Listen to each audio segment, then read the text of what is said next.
Support comes from the Missouri Forest Products Association, providing more than 41,000 jobs in the production of wood pallets, railroad ties, white oak barrels, hardwood floors, and more.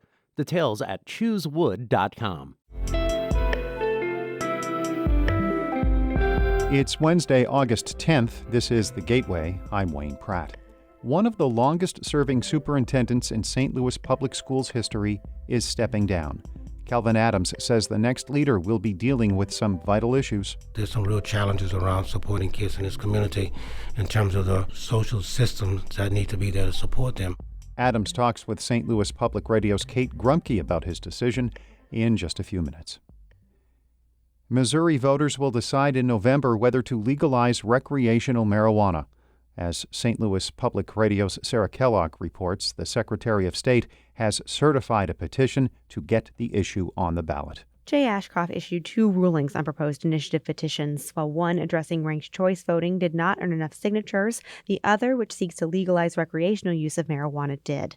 That means that voters in November will ultimately decide if recreational marijuana usage is legal in Missouri. Representative Ron Hicks, who has attempted to pass legislation legalizing the use of marijuana in the state, is not in favor of the petition. He says by passing it through a constitutional amendment, any problems that arise will be more difficult to address than if it was passed by the legislature. As it sits right now, the IP passes, you get what you get. You cannot change it unless you go through an initiative petition process again. The initiative will appear as Amendment 3 on the ballot. In Jefferson City, I'm Sarah Kellogg, St. Louis Public Radio. 3 St. Louis police groups are suing the city over its new Civilian Oversight Board. The measure gives the 9-member panel authority over police discipline and the power to issue subpoenas. The unions representing officers and sergeants in the police department, as well as the Ethical Society of Police, are asking a judge to stop enforcement of the law. They say it conflicts with state laws governing police discipline and civilian oversight boards. Mayor Tashara Jones calls the board critical to boosting accountability, which allows residents to trust the police department. One of 3 former St. Louis aldermen facing federal corruption charges will plead guilty later this month. A federal judge has scheduled an August 23rd change of plea hearing for John Collins Mohammed. His attorneys indicated in July that a deal had been reached. Collins Mohammed, Jeffrey Boyd, and former board president Lewis Reed are accused of accepting cars, cash, and other gifts in exchange for helping a developer receive incentives.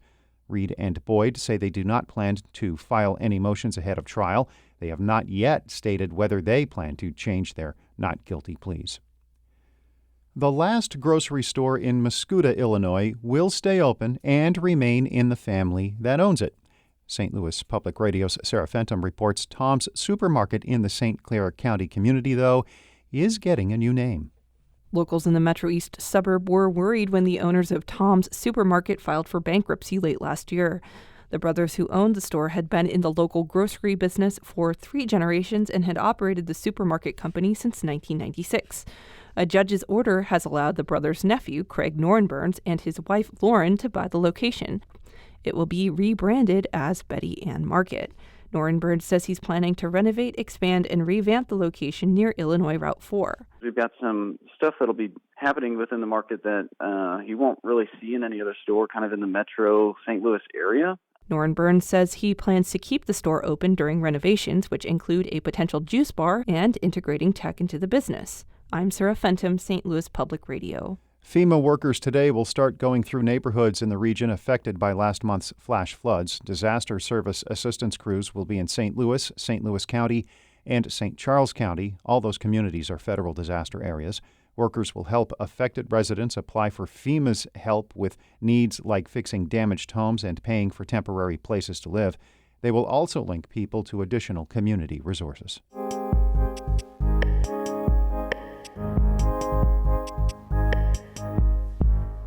St. Louis Public Schools Superintendent Kelvin Adams is stepping down after leading the district for 14 years. The district had 6 different superintendents in 6 years before Adams took over. St. Louis Public Radio's Kate Grumke spoke with Adams about his time as one of the longest-serving superintendents in the district's history. People would think that I'm most proud of getting to full accreditation, but that's not really it. I think what we have done is try to put an organization in place that can sustain itself beyond the superintendent or the board changes, and there's some structures in place, and there's some strong leaders in place and systems and programs that I hope will continue, because I think that's really what this is all about. And what were your biggest challenges in this role? Well, I think the biggest challenge was unbelief, the belief that this could not be done, that we could not work together, that there was going to be infighting and all of those kinds of things. I think the Special Reporting Board came aboard, and there were a lot of questions about their commitment to the district. So there were a lot of persons who didn't believe that a traditional school district could move in the right direction. What about some of the specific things that happened in your tenure, like, for example, having to close school buildings? Would you include that in your kind of lows in the time in your job? I think it's always difficult to talk to a community about making changes. And buildings are like a real person for communities. And so, quite frankly, we closed about 20 schools. So that means 20 deaths occurred in terms of closing buildings.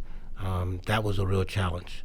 But it was a challenge that needed to be met because we were losing population and we needed to address that.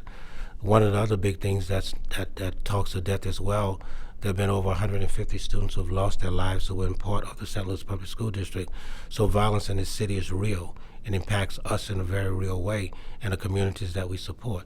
So I think the death of buildings and the death of people are to me, not equal, obviously, but both impactful in a way that how it impacts us in this community. And so I think those are two big challenges I think we still grapple with in some way, shape, or form. And in that time, the city also lost pretty big population, and at the same time, enrollment declined. What do you think is going to need to change to reverse that trend? That is really the best question to ask, because I think that there is an opportunity to try to galvanize dollars in a way that can best support this community. I think this current administration is working to try to do that. I am hopeful that can be some unique partnerships to leverage dollars in a different kind of way.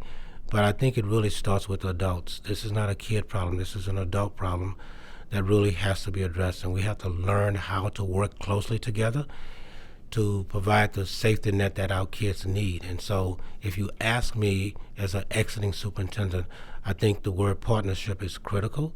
Is there anything on your list that you were hoping to get done when you took this position that is unfinished that you still wish you could have gotten to? I'm still challenged by the academic needs that still exist. I regret that we were not able to move the needle more on the academic side. I make no excuses about that, but there's some real challenges around supporting kids in this community in terms of the social systems that need to be there to support them. And so I probably would have looked at that a little bit different when I arrived. Hindsight is 20/20, and you can look back and say, I wish I did this, I wish I had done that. But I think that that would be one of the things that I wish that we had been able to solve more of the academic needs of students in a better way. What are you looking forward to after you retire? I think the word retire is a misnomer in a lot of different ways. And so I don't see myself retiring, quite frankly. I'm going to take some time, obviously, to pause and take a break. But I can easily see myself back doing some work again to support this community. And I don't know what that is right now. I'm not looking to do anything, so I'm not advertising for a job in any way, shape, or form. But I do think that, in a word, I'll just take a pause and do some reflection. Some of my colleagues who have retired said don't do anything for a year. I don't know that I can sit still for a year, but I definitely know that I can sit still for a period of time to reflect, process, and then think about what the next challenge might be.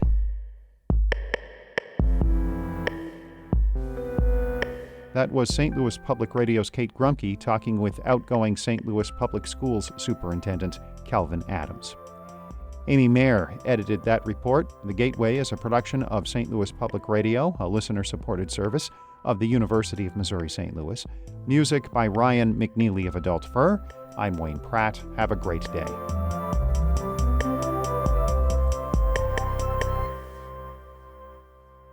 Support comes from Missouri Forest Products Association, committed to sustainable and sound conservation of the state's forests, which support more than 41,000 Missouri jobs, resulting in a $10 billion industry. Choosewood.com.